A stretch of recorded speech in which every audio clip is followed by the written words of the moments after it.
Minnesota, Wisconsin give for state schools. It's 8:30. We call Sawyer County Finance Committee meeting to order. Ask the clerk to call a roll, please. Tom Duffy. Here. Stacy Hessel. Here. Ron Kinsley. Here. John Righeimer. Here. Dale Schleter. Yeah. Let the record indicate we have a quorum. Next item is pledge allegiance.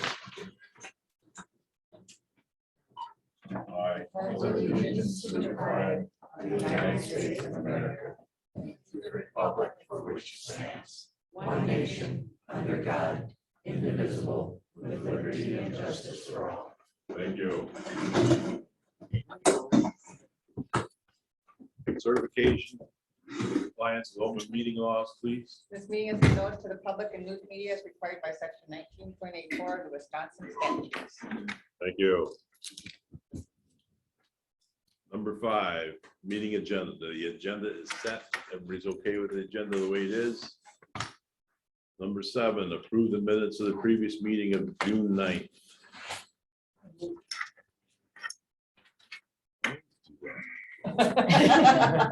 I'm your little Thank Jiminy you. Cricket. I apologize. We have public comment next. Anybody have any public comment? Linda Zilmer, 902 Holly Hill Lane, Birchwood, Wisconsin, Edgewater property owner. I have a couple of agenda items that I would like to address in this public comment, but then I would also like to ask to be recognized during the discussion on the ambulance contract with the Washburn County towns. On the agenda number 8, the sales tax report, I've suggested several times that the committee be provided with the Department of Revenue graphs that show an analysis by industry sector, and it's also helpful to compare to neighboring counties. I noticed that tourism groups come in and claim credit for sales tax revenues. I don't know that that's the primary driver. It would be nice to get clarification. Last month, I think we heard in this committee that positive trends in sales tax are expected to continue. And yet at Monday's Economic Development Committee meeting, a representative from the Alliance expects hard times ahead. So as you go into budget session, some of this better analysis would be helpful for the committee. Also on the elected officials, I see the agenda has changed. The compensation discussion will be an open session and not closed, correct? And then on the ambulance contract, I would like to be able to be recognized to give some more context on the history of the Washburn County towns that are served by Sawyer County Ambulance, and to suggest that the Washburn County towns be charged at equalized property value, just like all the municipalities that are within Sawyer County are allocated ambulance costs. Originally, those towns were not charged at all for Sawyer County ambulance service. Then they were charged based on population, and similar to Sawyer County, Washburn County towns there have large non-resident populations. So population is not a good way to allocate. And even if you double the amount, I don't know that they're still paying on par as what Sawyer County towns are paying. Thank you. Thank you. Anybody else care to speak at this time? Then we'll go to the minutes of the last meeting of June 9th. Thank you, Stacy.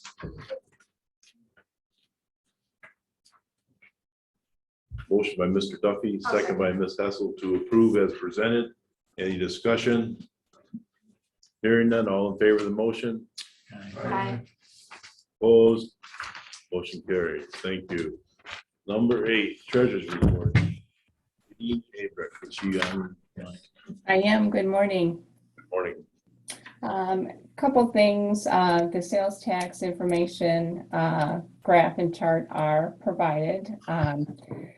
We are keeping incredibly busy right now as we're receiving in the second installment tax payment. So a lot of incoming phone calls and traffic and you name it, but we are keeping quite busy, let me say. We do have a new employee that started last Thursday. We have an individual who will be retiring on September 2nd. So it's nice that we can get somebody in here and get some training, especially during this busy time. Questions for JD? JD, do you feel like you're trained enough now? You've been there for a few months, or I know it's a constant battle of continually learning, but you feel comfortable? There's some days that there's going to be, the learning curve it's still there. We're learning new things every day. We'll continue to do so. But we are, there's a lot of individuals that we can reach out to and are helping. So it might be a slower process, but we're getting there. Thank you. Thank you for all you do. Thank you. No other questions? We'll move forward. Number 9, American Rescue Act 2021 funding. Letter A, possible action ARP funds for the courthouse remodel.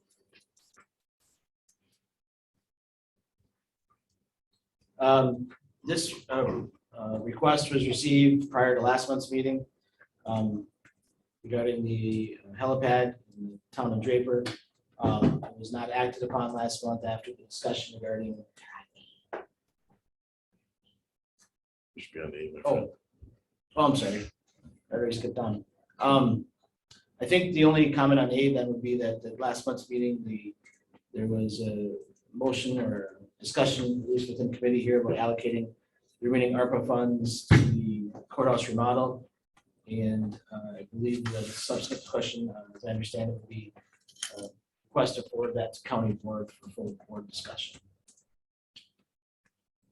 And that probably should be done because we did make that decision here and it did not go in front of the full board. So what's the wishes of the One committee? question. Yes, On C, does that impact that at all? potentially, yes.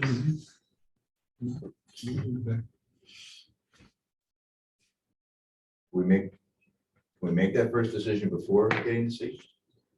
If you acted on C, that would go to the board as well. Okay, oh, okay. So then the decision can be made to do both potentially. Okay. What's the wishes of the committee? So what you're requesting is to bring it to the full board for a vote for a certain amount or just for the remaining? For the remaining balance, but that's our choice, what we want to do with the remaining balance is approximately 1.4. Set in the minutes one. Okay, it could be. Yeah. Okay, Give or take. so what, at this point, what do we want to do with that? Do we move forward with it to the full board? Do we stay with what we've been doing in the past? In the past, we've funded housing, 300,000 for housing. Internet service, we've helped with that. In all of the broadband dollars that you've approved, their grants have been approved, so that anticipate that all those monies for approval will be expended as planned.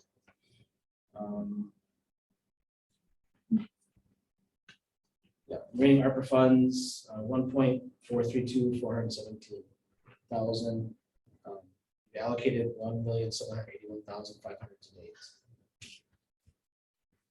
Now, can you give us a little update of, like you shared last night as Public Works, of the unanticipated expense? Yes. I'm sorry, I didn't get the last part of your statement there. What did you say? The Allocations. the board has allocated $1,781,500 ARPA funds already. Yes. That went to senior resource, the Yeah. Sarah Housing Authority broadband. Yeah. And so there's $1,432,417 remaining that's unallocated. Okay. And that's what we created last month to use that fund the gap in the cost of the new courthouse. But didn't go for the full board, so it's here for discussion again. Cecil? I think I'd be more comfortable saying a certain amount, like $1 million. I would, be requested to go to the building fund and the remaining be used for other ARPA needs, but I don't like just saying, well, the remaining of the ARPA funds. I think that there should be a specific amount. That's just my opinion.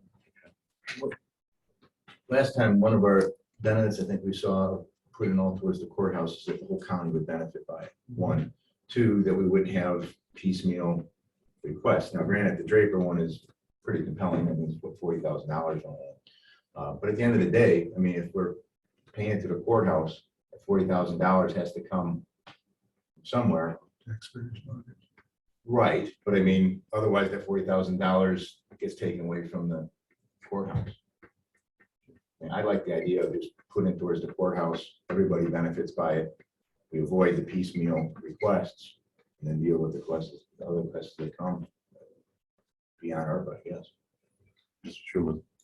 Yeah, Mr. Chairman, I'm just reading the approved minutes we just approved from last month, and it said, motion made by Mr. Duffy to reserve the remaining ARPA funds for the courthouse expansion building project. Second by Mr. Righeimer, motion carried without negative vote.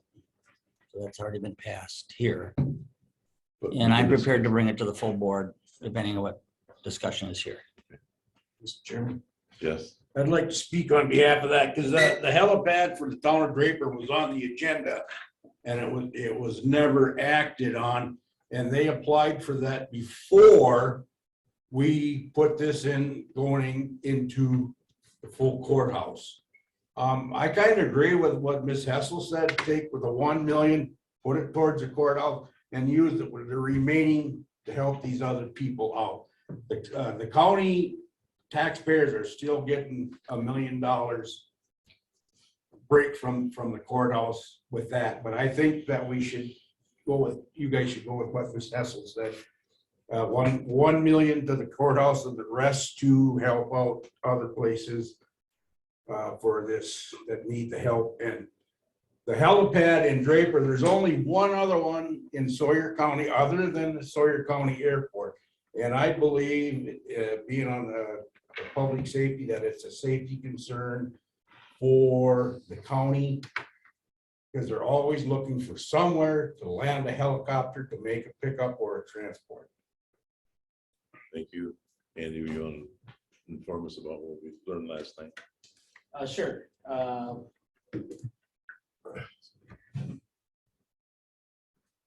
So on the, gave an update last night at Public Works about the courthouse building project.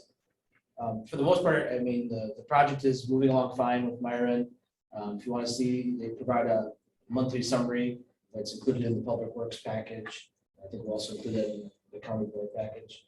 The thing we've been working on internally here is that of the $10,157,000 and some change building project, 8.7 and some change of that is the Myron guaranteed contract. That's the number they've given you as a, they can get the project done, their work for that amount. That includes a $399,000 contingency fund for cost overruns, changes, that type of thing that you just want to have set aside.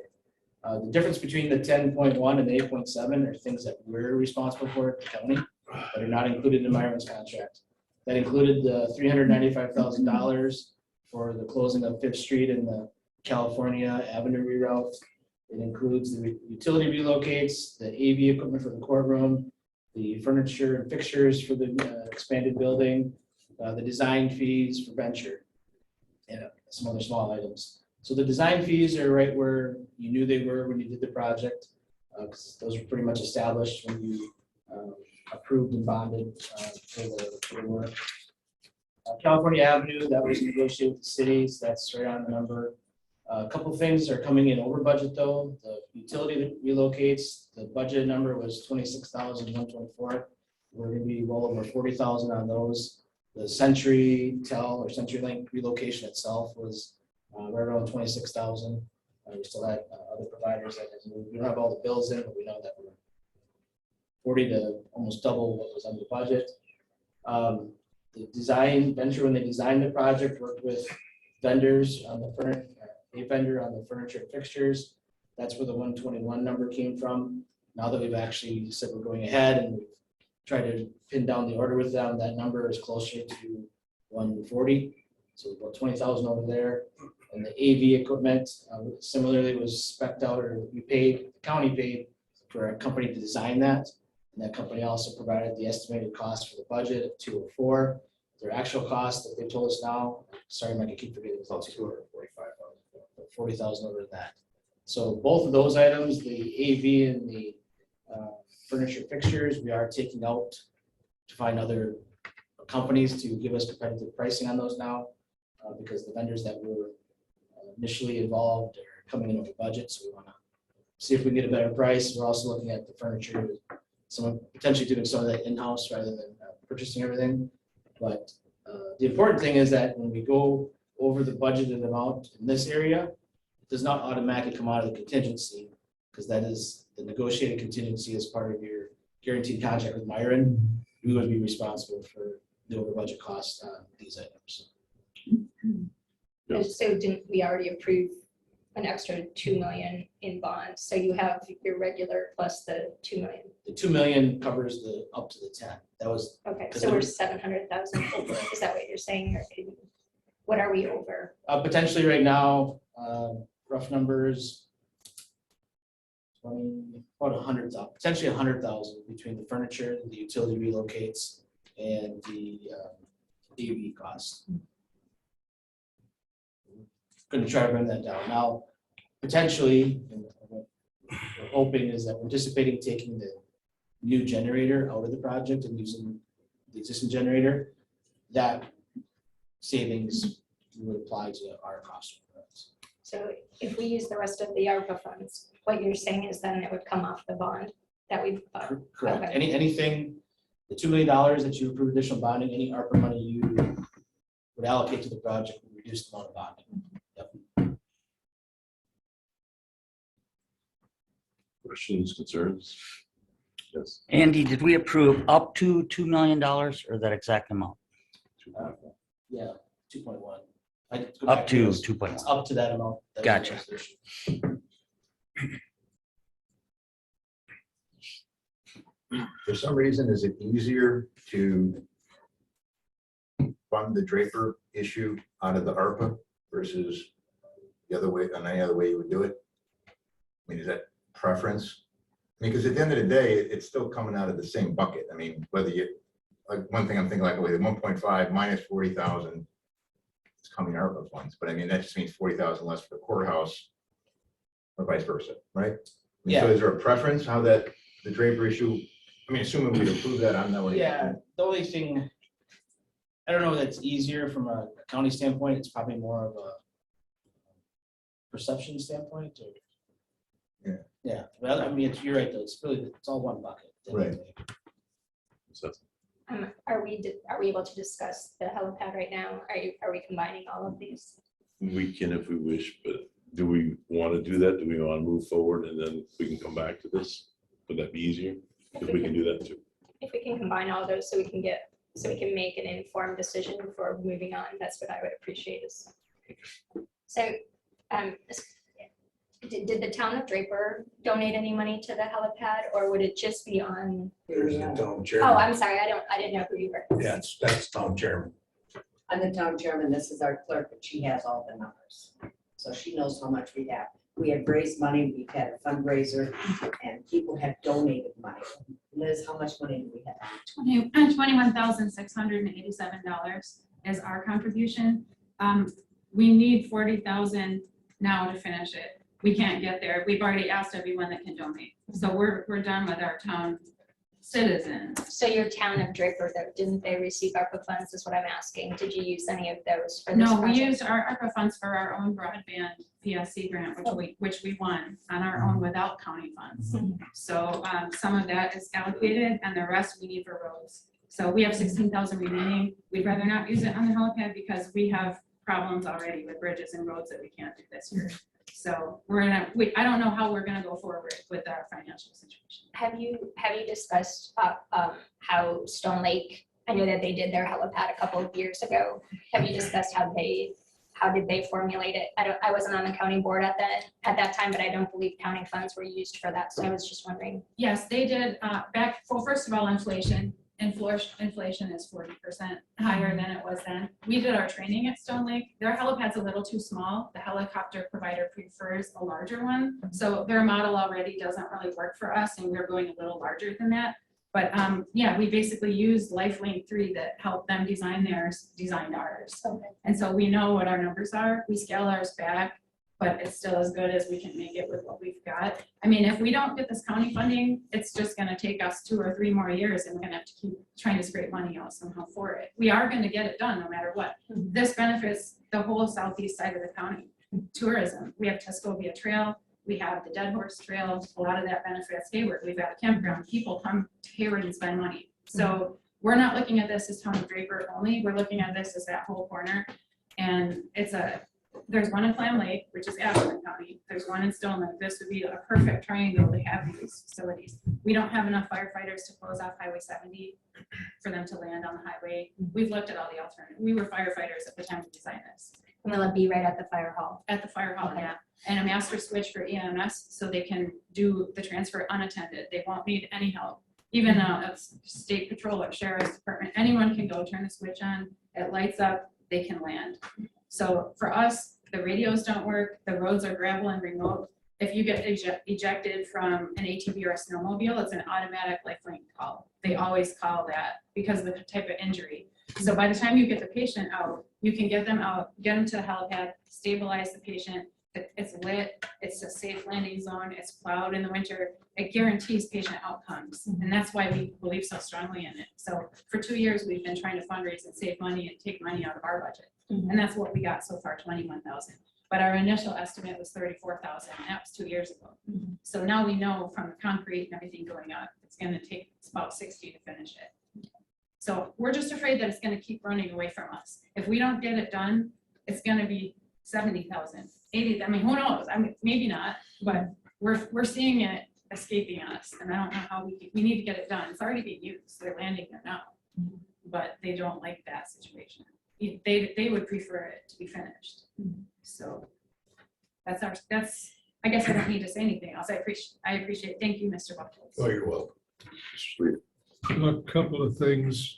Isn't the Town of Draper helping us out on the Gurney Dam project? Yes. Yeah, they've kicked in, they're doing their part, so that's definitely a point in their favor of helping them out with this situation. The other question I have, is there an approximate guesstimate of the usage that this helipad would get? Well, you hope that they don't have to use it. Well, no, I know, of course, but I'm just curious to know if this is. I can speak to that. Well, excuse me. I'm just curious to know if this is, how many people it does affect. Okay, thank you. Zoomer, I think she was- I know, but I'm sorry. you asked to speak during this? No, not this one. Thank The you, ambulance. Ms. Klein. We've had 4 or 5 people picked up already in 2 years. This is the answer to the question of the usage. So we anticipate, we have an aging demographic. We have people that it saved the people's lives already. We've had people with ATV accidents that were saved, a young guy. So we believe that it's gonna be viable and work and be worth the money. Yeah, I just want to also mention that the first round of this federal funding, the CARES Act funding, I was instrumental in helping the town clerk at the time, the county clerk, Carol Williamson, and your IT here, help the towns give our money back to Sawyer County that we didn't use. So Town of Draper gave $5,000 back, $4,999 or something. You had to use $1 to be able to use the website to donate it back. So I also helped a lot of the towns give you guys back money 18 months ago. So we gave you back $5,000 of that money because we didn't have a project you could use it on.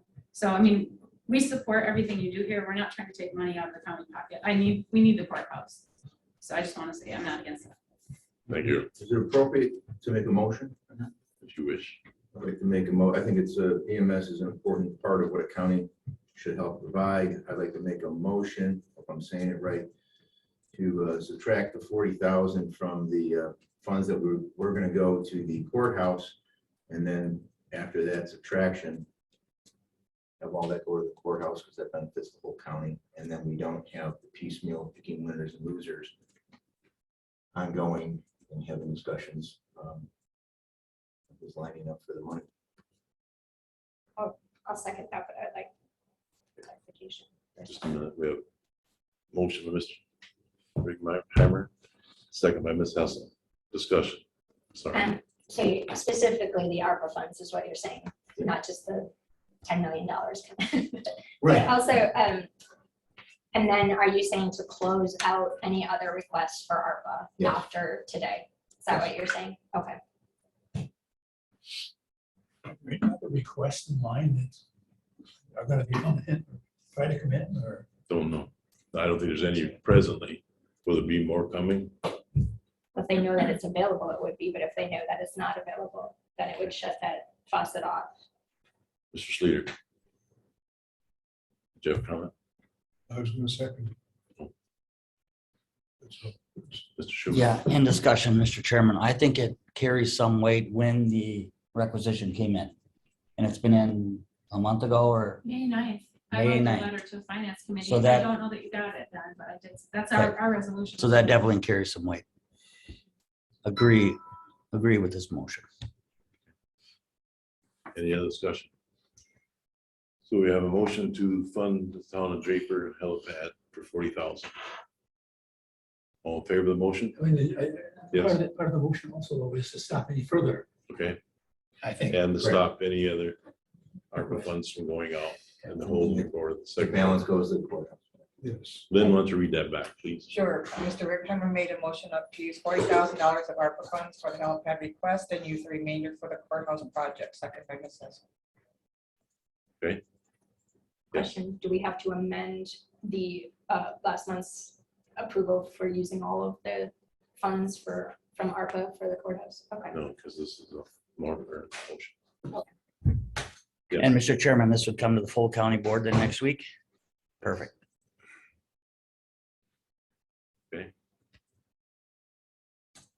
All in favor of the motion? Aye. Opposed? Aye. Motion carries.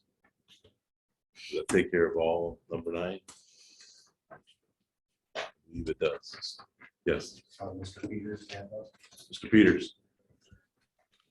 Yes, Mr. Chairman, I would have liked to have been able to speak to the motion before it was voted on. But I just want to just lend my total support to what the committee has decided. And I'd like to congratulate the town chair and the town clerk for their excellent proposal. Thank you. Thank you. Thank you, folks, for coming to the meeting. Thank you. Number 10, opioid settlement. What I've put on the agenda and in the packet is an update on the securitization discussion. This is coming together with Wisconsin counties. It's not something we need to commit to today. It won't happen until later this year. We are looking for some feedback though as to whether we are interested in the possibility of securing the opioid settlement. So what securitization is the idea that as of right now, this chart that's up on the screen, really don't need to see it. I can kind of explain it. Right now, we're scheduled to get the it's 579,668 is the current number.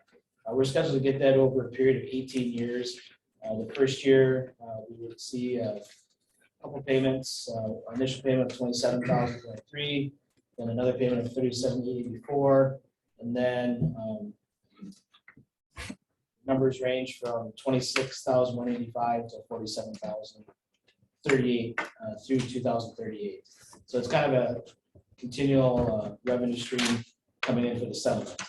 Securitization would give us the option of we receive an initial upfront payment this year, still the 27,303. That's what the first scheduled payment is. They won't have the securitization done until after that.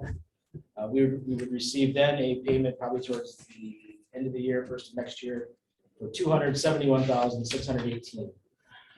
Thereafter, it's kind of erratic. We would get like 16,000, 24,000, 27,000, and then it goes down to 8,480, 8,480 through 2038. What it is it's taking the distributor. There's two portions of the settlement. One is the Johnson & Johnson part, and then the other is the group of distributors.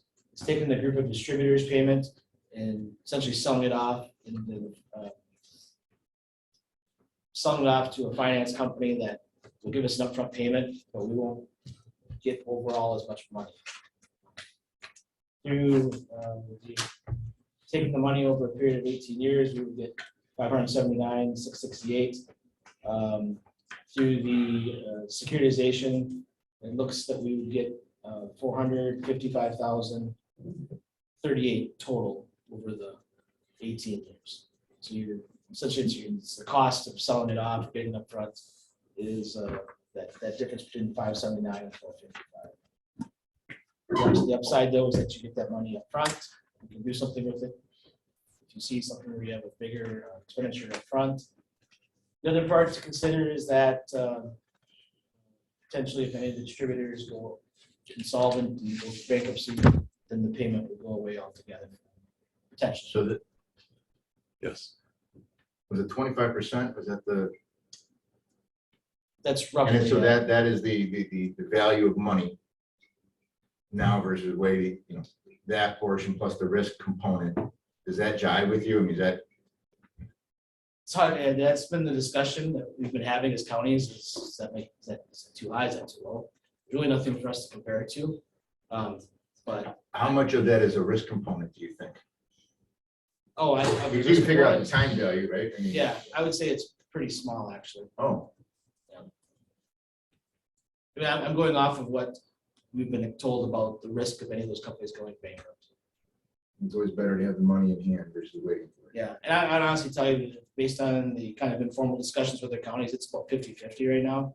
That some are looking at saying, from a budgeting standpoint and how counties work, it's better to have that money every year rather than a big amount up front. Then you get the full value, and other ones are saying, we have some ideas on how to put that money in places right away where it'll have the most impact. Is that something we would, if we did take it all at once, would we be prone to spend it all at once? Or if we didn't see something of value, is that something we would sit on? Because then you're, Yeah, there is You're no, approving- there is no requirement to spend it Okay. right away. The only thing we have is a list of eligible expenditures it can be used for. And those all revolve around the prevention, treatment area for opioids.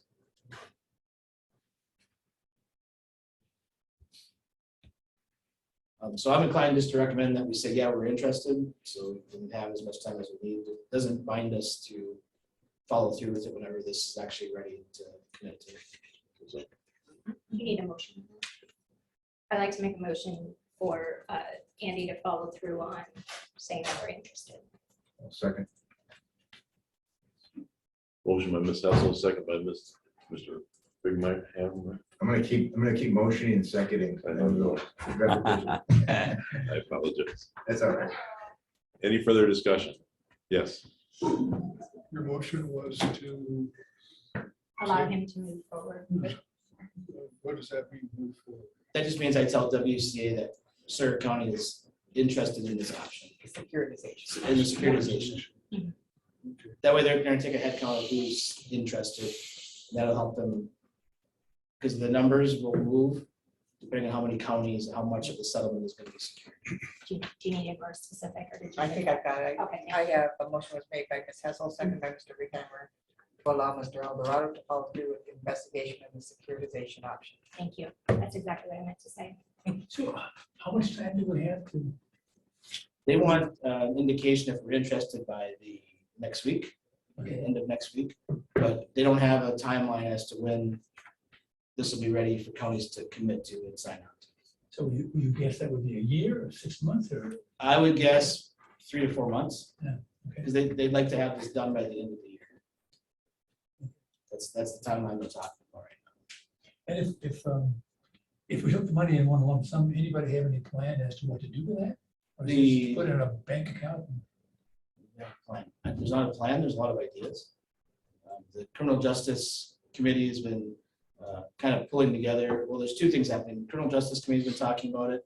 So they've talked about additional mental health services for the jail, treatment facility, aftercare treatment. Yeah, that transition house they were talking about, which is aftercare. And then also our public health department is also preparing. They have some suggestions, but they're also preparing because there's a portion of the money that's going to the state.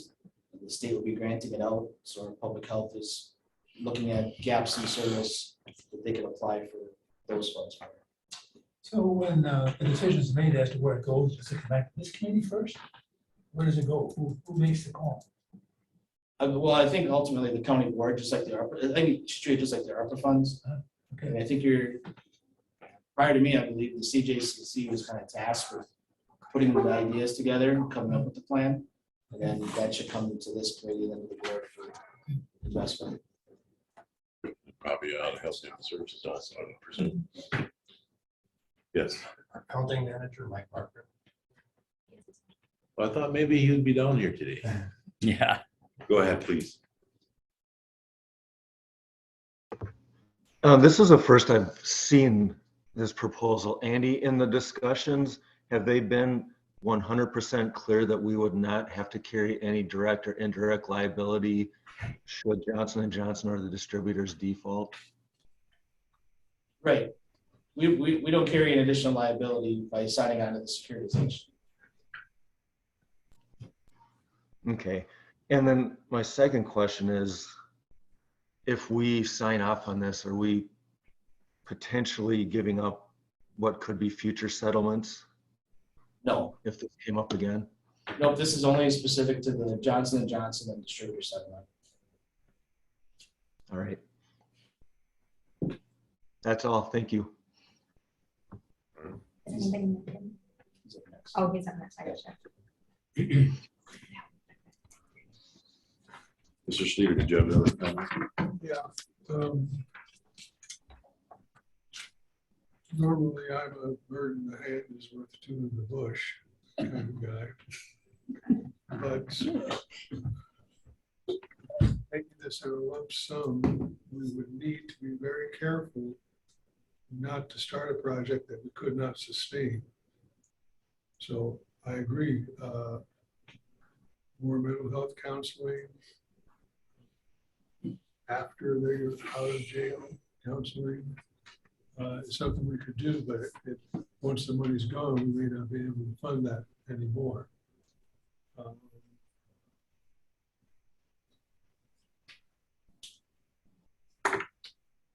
I think you said the risk factor of these pharmaceutical companies going under was low. That's what we've been told.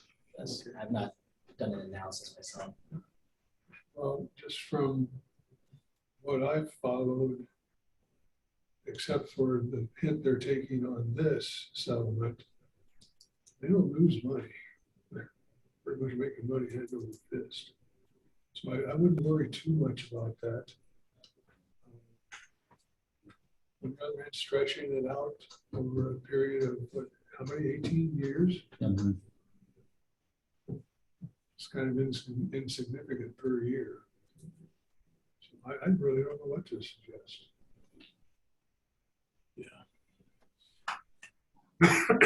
I think some of it's gonna be what the other counties are gonna do, and you said right now it seems to be 50-50.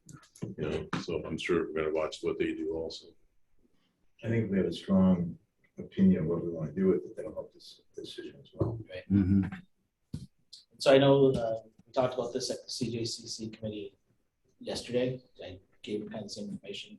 They plan to have it on their agenda again next month to talk about, to kind of, I think, firm up their recommendations again, how to use it, which will specifically address how to take the money. Yeah. Mr. Schuman? Andy and our finance director is Mark, right? Is that his name? Mike.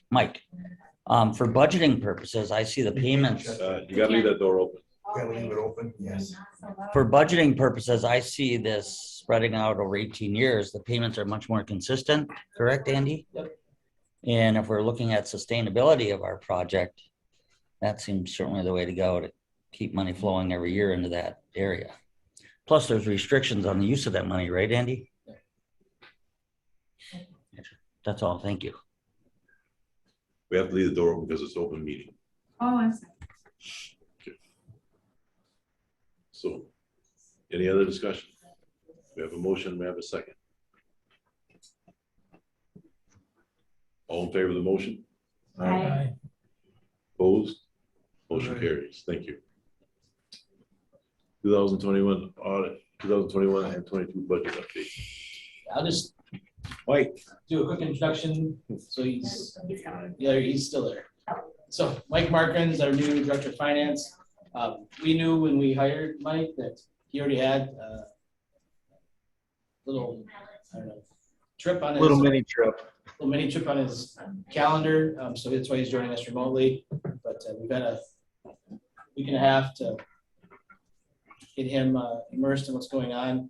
But I'll let him kind of cover what he's put in his report. welcome, Mike. Thank you. I really appreciate it, and I do apologize for not being there in person today. I would love to be. But as Andy said, I had a little mini vacation planned here. It was my wife's birthday yesterday, so we're celebrating that. The audit, from what I can tell, has gone very well so far. Mike Keefe, who retired in mid-May, had done most of the legwork already. And then at this time, Clifton Larson Allen, who I've dealt with for about 15 years myself already, they switched to schools.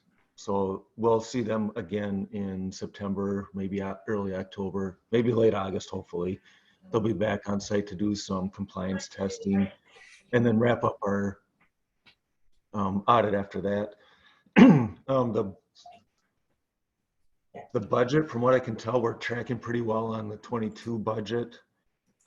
We are probably getting a little bit of a late start on the 23 budget, according to what I hear typically happens this time of year. But with the transition between Mike and myself, we're a little behind. Andy did send out a letter to all the department heads that was very well written and laid everything out for them. So we've been working with them individually. We met with one of the larger ones on Monday and went through their proposal, and we expect to have all of their requests back by July 29th. And I am adjusting to my new role very well. I come from school districts, which is government accounting. The fund systems are very similar. The account strings are different, so I'm learning that and all the different numbers, and I'm just a little bit different way of doing things. In a school district, I was more involved in developing the budget by department than I am with the county. The county's kind of put forth their department budgets, and then we'll take a look at them there. So that's a little bit of an adjustment, but so far so good. And my wife and I moved to Hayward on June 10th, and we love it so far. I'm from the nearby, so I've been to Hayward several times. I have a lot of friends up here, and the fun thing is every time we go out and do something, we run into somebody I know. So I feel right at home already. Everybody's been very kind and welcoming as I go around the building and even in the community. So we are really enjoying the move. Good, thank you. Welcome to the team. Thank you. And also, if you stop down to see Mike, myself, you'll see another face in our area. Monday, Randy Eaton, am I saying the last name right? EHN. Eaton. She's, we have a staff accountant now in our area. That was a position that was out at Highway before. And when Janine became treasurer and Teresa and took over some of Janine's roles at Highway, we pulled that, made plans to pull that position here. It'll still do some work for Highway, but also provide some redundancy and backup for accounts payable, payroll, and then help us beef up some of our internal controls. So that she's located in Mike Keefe's former office, and Mike Market's back by Rose. So who's keeping Gary in line? Just Teresa all by herself? Yeah, pretty much. Don't know anybody does. Okay. Any other questions for Mike? Thank you. What was his last name? Market. Don't hold that against him. Yeah. So, motion. Number 12, 2023 budget update. Is there anything else you're gonna add to that? No, at this point, request for new positions should be in by the end of this week. Talked to the sheriff's department, they've indicated that they're gonna be requesting some new positions. That's the only ones I have as of right now. Otherwise, yeah, everything's out to the departments and we should have a better picture by the end of the month as to what the overall budget looks like. Revenue side, like Mike said, we're on track for this year. I do see some tightening in the sales tax numbers happening. Where the year over year amount was pretty healthy at the beginning of this year, but it's kind of closing the gap. So I don't know if it's hard to determine trend lines, but it's been up the last couple of years. It might just not have as much of a jump this year. Forestry revenues are on track. You shouldn't anticipate any more shared revenue. That's always been pretty flat. And then next month we'll find out about net new construction to see how much we can increase.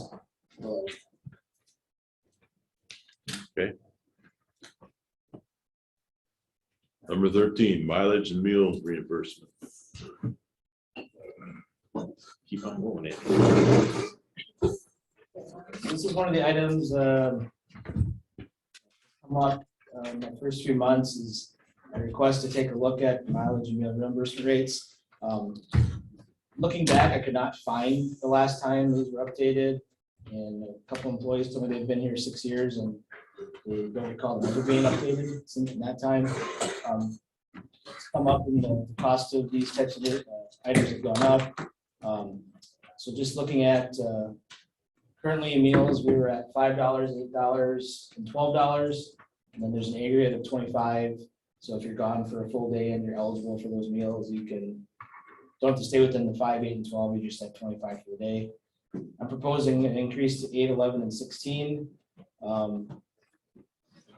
Aggregate of 35. And then for mileage, currently the mileage reimbursement rate is 42.5 cents per mile. Proposing is to peg it to the IRS rate, so it'd be 80% of the IRS rate. The IRS rate just went up last month to 62.5 cents. It was a 4-cent increase. So right now it would be a 50-cent reimbursement per mile for employees. This changes. I also didn't see the process, like I didn't find a prior resolution. I'm not sure how these rates were established, so I figured the safest thing is to put it in a resolution. These would not change any other parts of our reimbursement policy. In our employee manual, we already have the times of day that you're eligible for breakfast, lunch, and dinner. You're only eligible for meal reimbursement if there's no meal provided. You have to turn in if you're at a conference, you turn in the agenda, and if it says that you were provided meals, we don't pay for another meal. Same thing with mileage reimbursement. You're expected to take a county fleet vehicle. If they're not available, then, or if there's other circumstances that can be approved to take your own personal vehicle. So all those kind of rules still apply, which is we change the rates. I'm not proposing any change in budget or financial impact. I just expect, costs are increasing.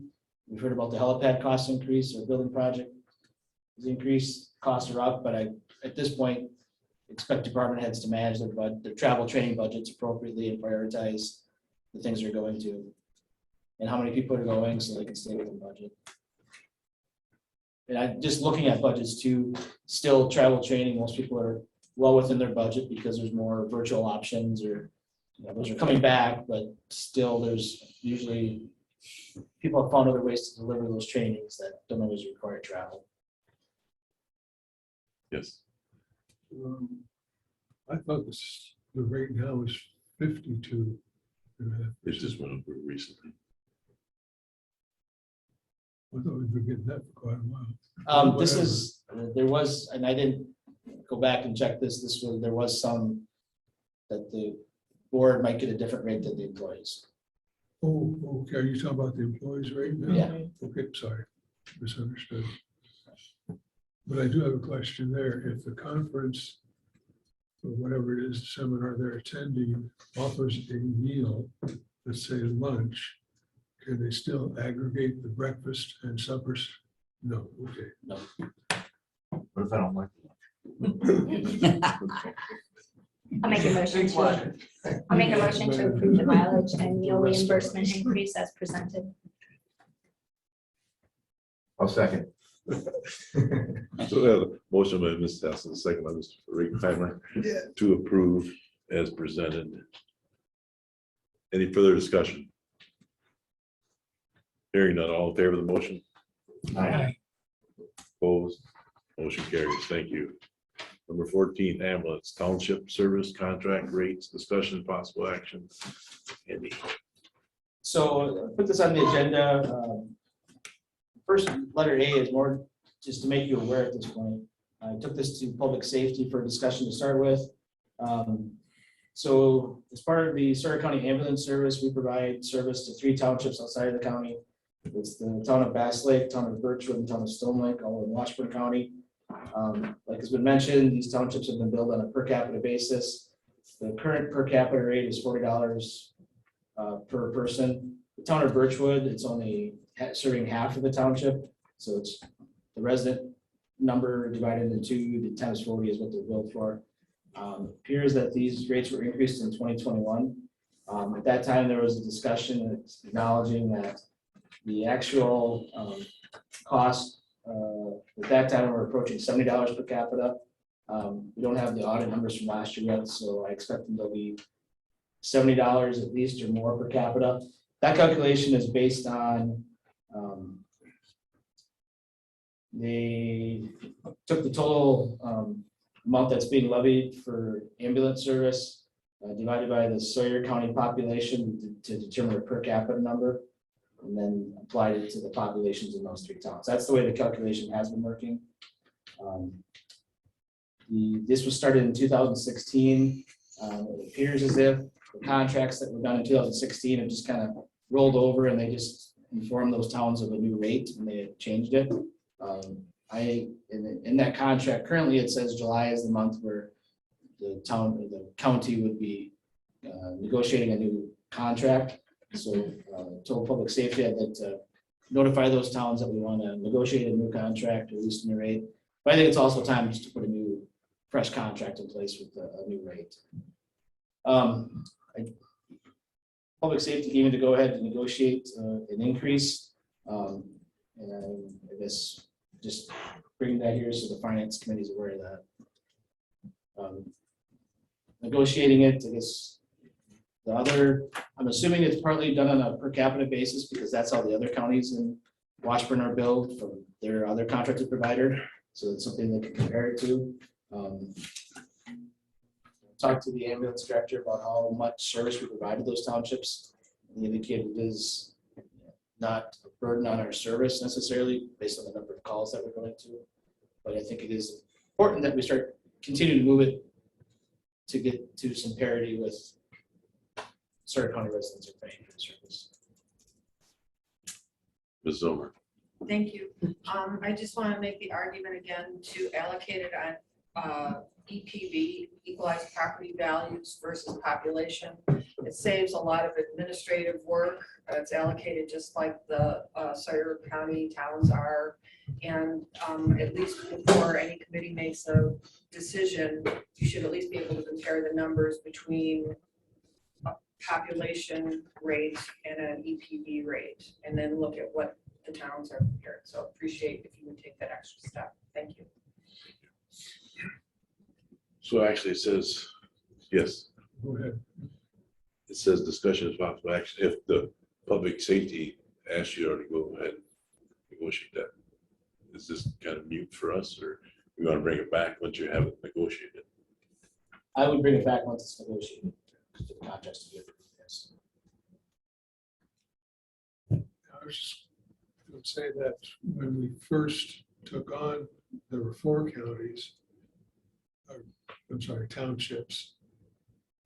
One chose not to participate because they didn't believe that it was the township's responsibility.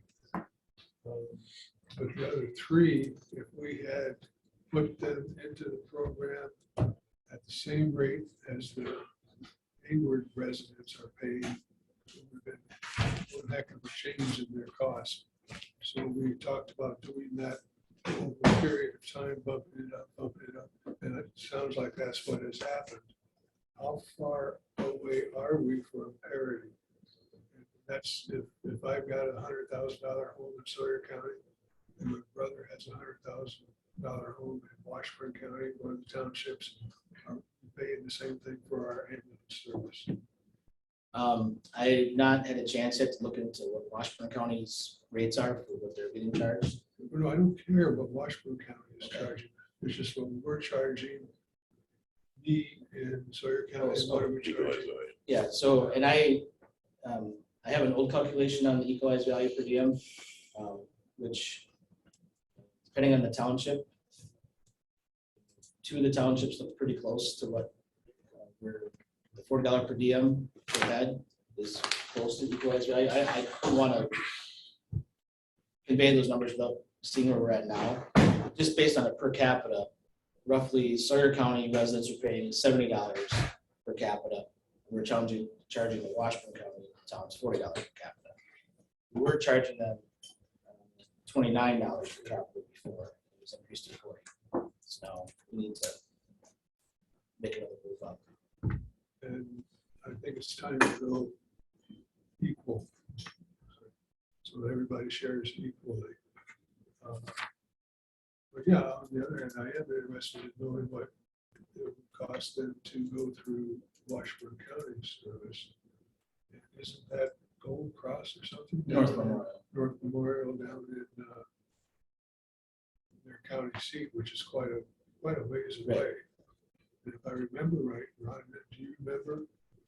They were going to charge an arm and a leg to provide service to those. Yeah, those 4 counties, there's townships. I'm sure when we get into this, we'll find out more. I know North Memorial is experiencing some of the same things we are in terms of staffing, so the level of service we've heard is not very good. To mention the one township that opted to go back with them. There might be some concerns there, but I think we want to get to a new contract and a new rate, and then we could offer it back to the other towns in Washburn. The other difference is that we run a paramedic service, and the Washburn County towns are only getting a AED and not as high a level of service. They're just an advanced EMT service,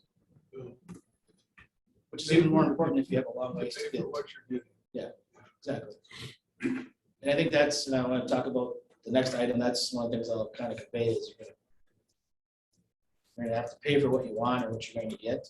And that's what a lot of is happening in the region with like volunteer services or having a hard time getting people to volunteer, so you're only going to paid services.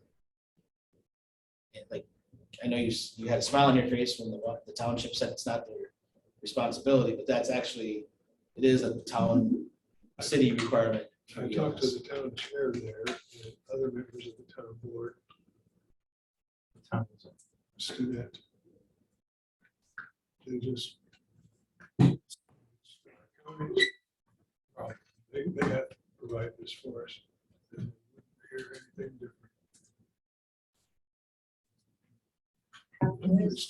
They also. How is the billing process going? Are we seeing more revenue coming in? Slowly, yeah. Okay. May was the first month. We got a full report for May, but it's still coming. Do we have any collection problems in other townships? No, collecting from the other towns? Yeah. No. Do you need a motion of any kind, or we just? No. Okay. I think if you want to give me any additional direction outside of go to the towns, then make Go to that the towns. Good job. okay. That's my direction. All right. Yes.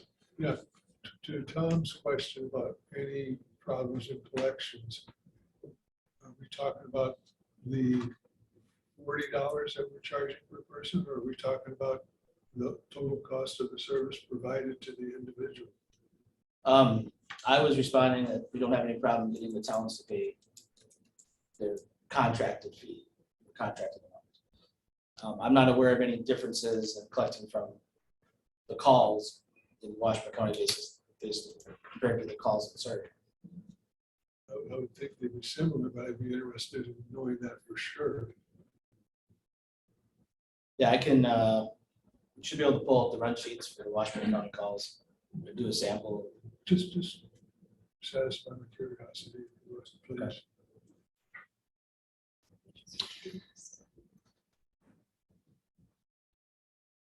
Letter B. Adjust the ambulance personnel wages. Right, so I'm kind of trying to address some of the tougher employee areas here the last few months. We have a hard time attracting and retaining staff, and definitely ambulance is one area where we have had some struggles and are anticipating more. Actually, things have changed since I prepared this. So in the last 12 months, only 2 EMTs have been hired. And that's probably based on about 4 applicants. One was hired this year and one was hired the last 6 months of last year. Consistently during that time, we've had 4 openings, 2 basic EMTs and 2 advanced EMTs. And now we've been notified that we're going to have 1 paramedic leaving in the next month and another paramedic probably within 6 weeks. So very few applicants. Kind of like I just mentioned, we're competing with more people now competing with more services for these same people. If you look at North Memorial, they have continuous job postings for their Washburn and Bennett County services. Marshfield, Lakeview, struggling to remain staffed. If you read the area papers, you'll see that Rice Lake has debated twice now in the last year about adding EMS to their fire department, in part because of how many calls they're responding to, because Lakeview is difficulty staffing that area. Russ County started with a 12-hour full-time crew last year and now has moved to a 24-hour full-time. So they're hiring additional full-time staff.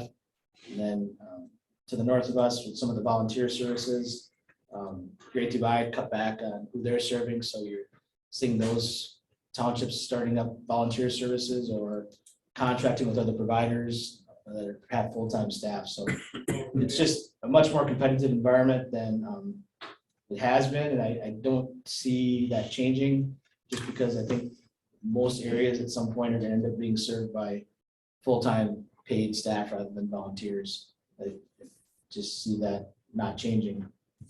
I know Tom, before Tom left, him and I would talk because we were getting more phone calls from other counties asking about how Rusk and Sawyer were running an ambulance service because they were getting more pressure to go into the business because townships and volunteer services were not able to sustain themselves.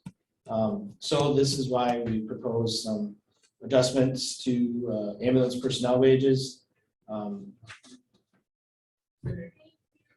The fiscal impact would be $210,000. Because we've had openings this year, we can account for the wages in this year's budget because of the savings and benefits essentially. The signatures on the bottom. Attached in the original pull up, I give you an idea of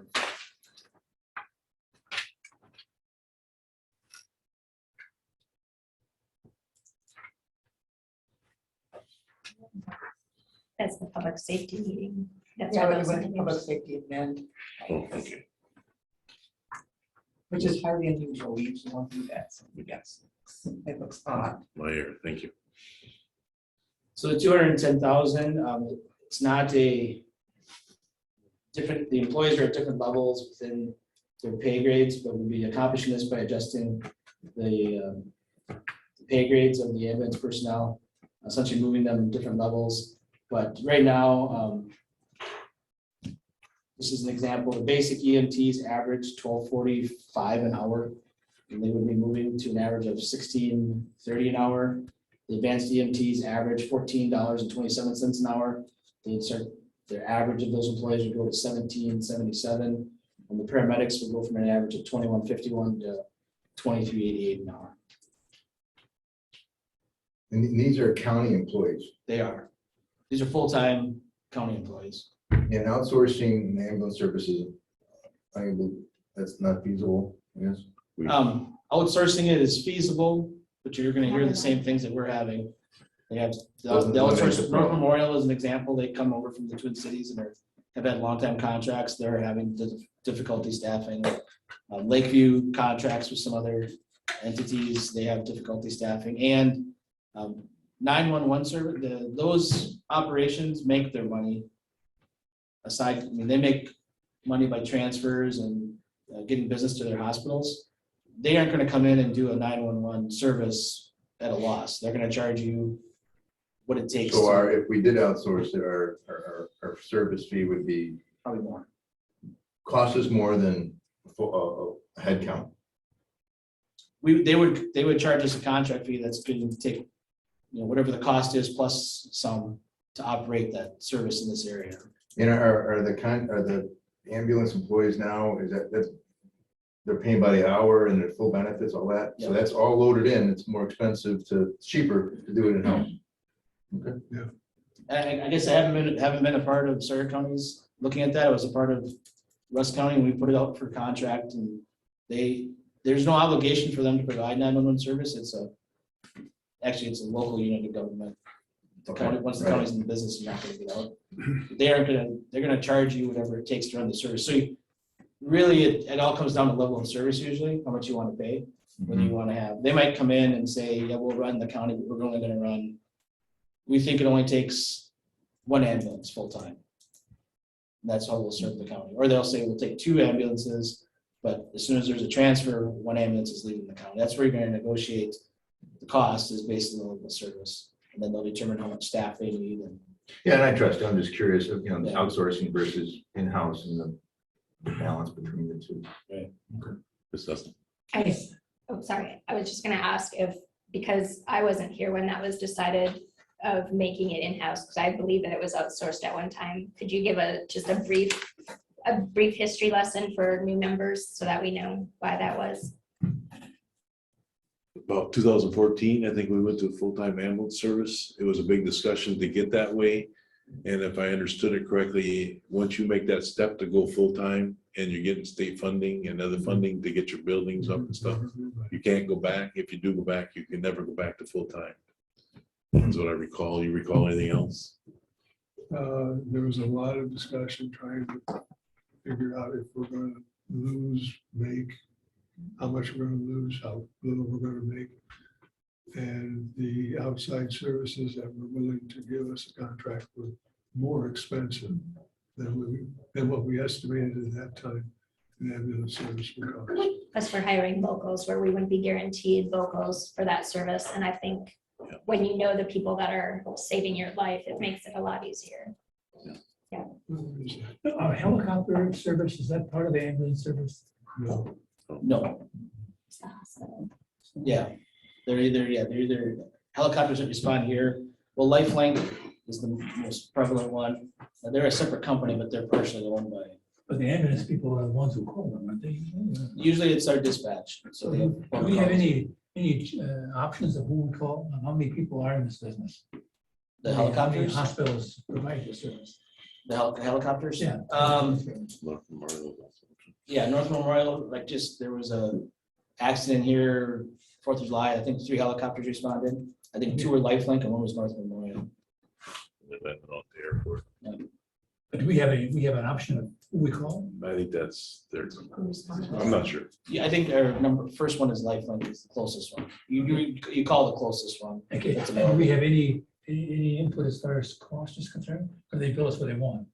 The helicopter bills directly to the patient. Okay. Once the ambulance service puts the patient in the helicopter, that's theirs. Okay. Mr. Schleter. Are we, for a long time, because we're shorthanded and new, we were paying large amounts of overtime. It was a real drain on the whole process. How is the overtime at this point in time? We're within budget. Okay, how much, okay, but are we still paying a lot of overtime? We are still paying overtime, but we budget overtime. That's fine. But That's fine. I'm more curious about just how much not having more staff is costing us than the overtime. I mean, sometimes it's cheaper to pay 2 people some overtime than it is to pay 1 person who's collecting all the benefits, health insurance, blah, blah, blah, blah, blah, blah. But knowing which, I guess what I'm trying to say is if we can up our wages and get our positions filled, there should be some savings in overtime. Right.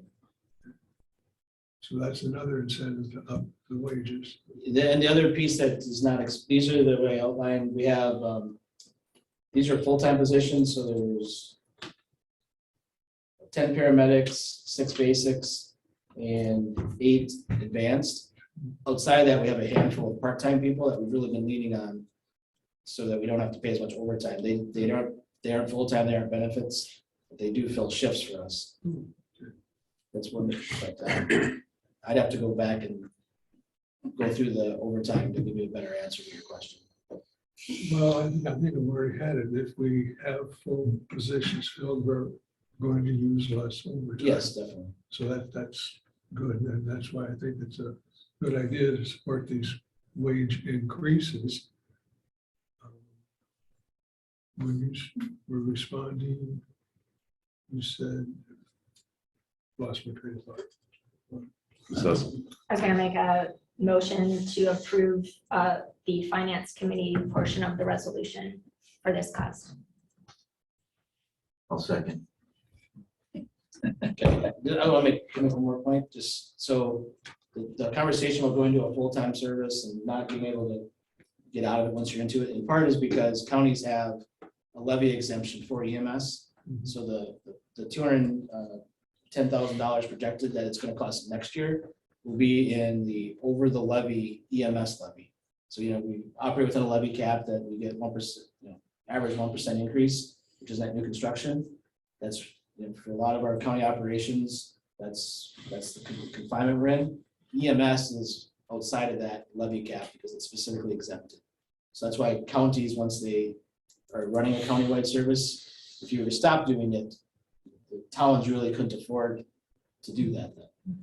So just on the impact of this, the $210,000 increase projected based on what the cost of the ambulance service last year would be about a 6 cent increase per 1,000. Right now, the ambulance costs roughly 34 cents out of the levy. For $1,000 evaluation would be 40 cents with this increase.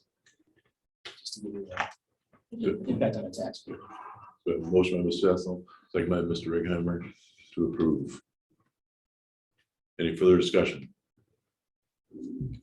Hearing none, all in favor of the motion? Aye. Opposed? Motion carries. Thank you.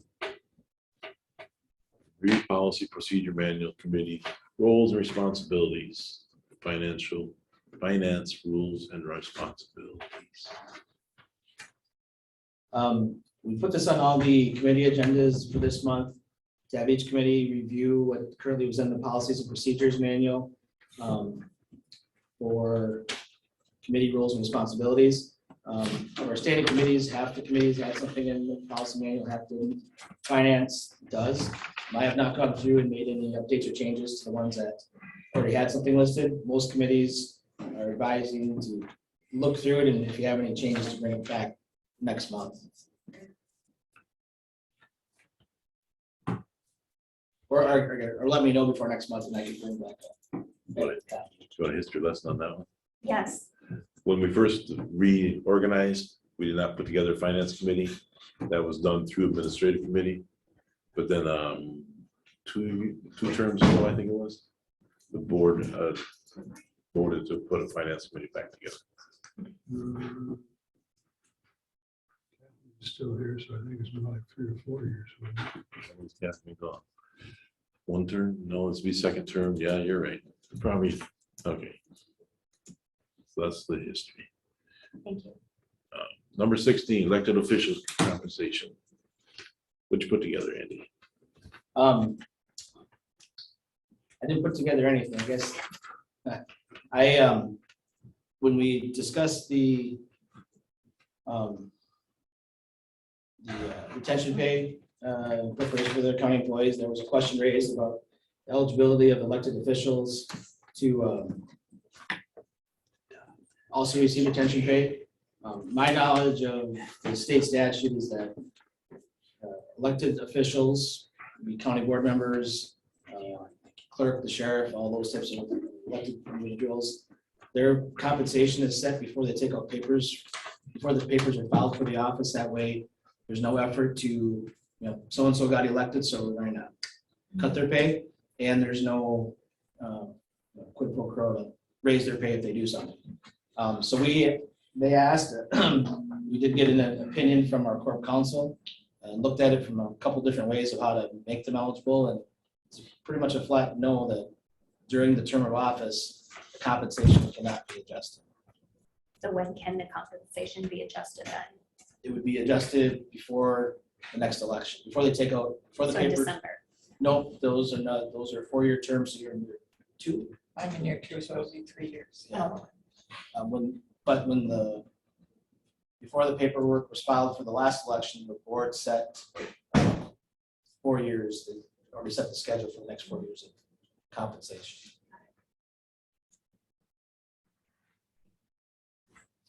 Can we give them a stipend?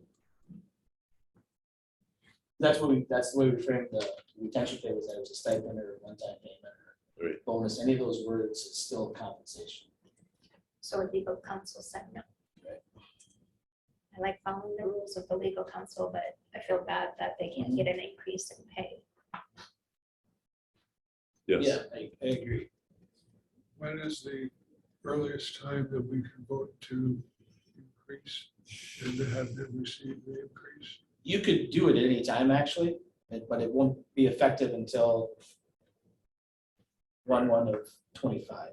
Prior to the election of, I mean, I think you already, when you set their, I don't recall what it is, but when you set, before the last election for those officials, sometime in probably about this time in 2020, you set their compensation schedule for the next 4 years. So which has increases already in it. I guess some of the things that come into play are, these are elected officials and this is their wage. They're also called department heads. And so they're supervisors over some of their employees, and some of their employees potentially could be making more money than they are. And that's not fair. But they know when they sign up to be an elected official, that that's their pay scale. When you don't run without that knowledge. I mean, But yeah, That's politics thrown everywhere.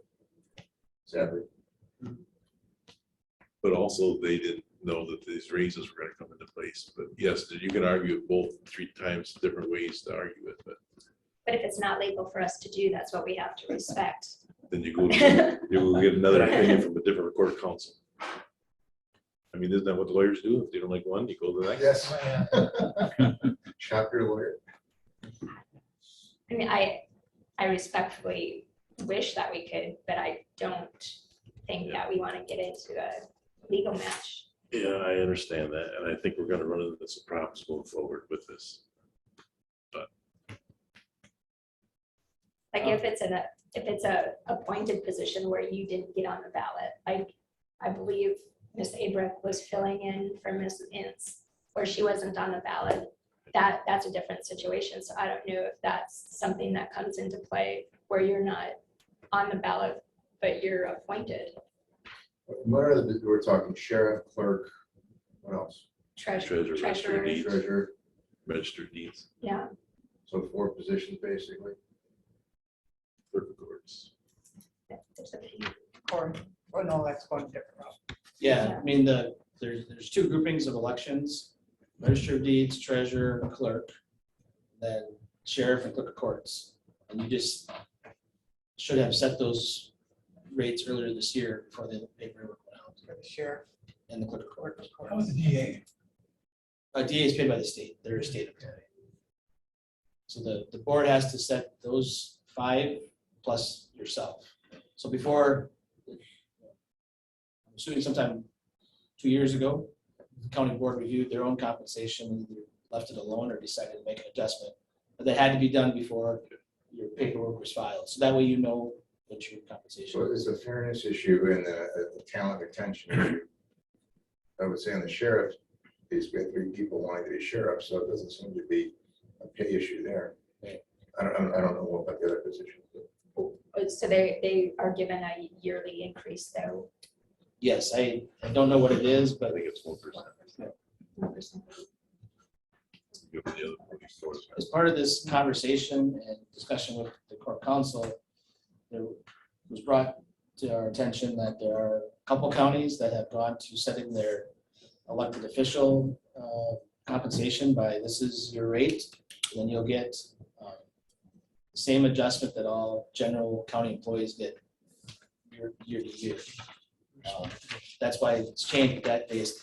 One, our court counsel, and this might be going to the, don't like to get another opinion, they advise that they would never have one of their counties. They don't believe that's a legal way of doing it because it's not a static number. But at least they've preset the base. The formula. The formula is preset. But so have we, I mean, I wasn't on the county at that time, but I mean, it seems like that's already been set as well. Right. I don't know the percentage off the top of my head, but I believe when the county set the clerk, register of deeds and treasurers, there was a more than average adjustment to the first year of salary, and then I think it is 1.511 and I think from the first year to the second year is 1.511. But I thought from what it was to the new one was the general, 7 or 8% increase. So is this something that you'll research with another corporate counsel, or I mean, you'll get a legal advice from someone else and bring it back next month? If that's what you direct me to do, I can get a second opinion. Do you need a motion on that? No. Yes. Can I ask which corp counsel gave us this opinion? A Tollus law, Andy Phillips. The one that we use for everything.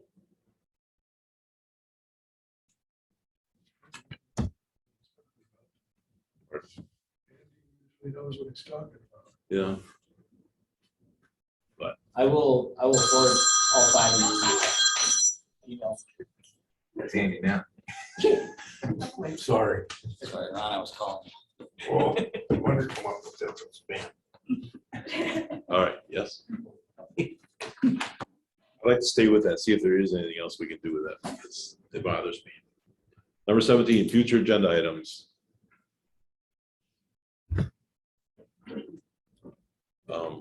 Next month, maybe we'll meet our new accountant. Yes. This is a question for Andy, but are we going to continue to look at the departments and see where we need, like, a shortage of jailers, shortage of social workers? Are you gonna bring us back reports on those departments too? Yeah, as far as open positions, jail is after ambulance, jail is the next one. Otherwise, we've filled quite a few positions the last month. We still have some difficulties in the jail and I guess the dispatch area. Thank you. But I mean, in a general sense, we'll get into staffing levels as part of the budget process. We have to prioritize that. Sure. Yeah, Chairman and Andy, can you provide, especially this committee and maybe the full county board, with the mandated services that a county has to provide as we initiate the budget process? Please. Okay. Great. Thank you. Okay. Number 18, correspondence reports. Does anybody have anything? Hearing none, meeting adjourned. Thank you for your valuable time. Thank you. Before you go. You have to sign your.